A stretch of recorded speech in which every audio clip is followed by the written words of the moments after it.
softwarenya bisa dicatat sendiri.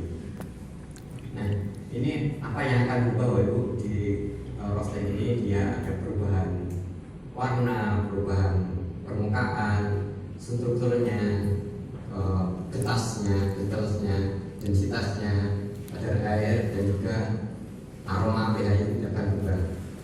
Secara umum seperti ini, jadi misalnya berubah dari hijau kemudian ke kuning, light brown, coklat sampai ke hitam. Nah, ini ukuran-ukuran ini ada yang namanya pakai aktonometer.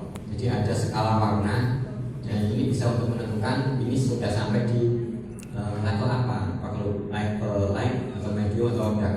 Kalau di sini sudah dark, ini medium, ini yang light. Dan ini beberapa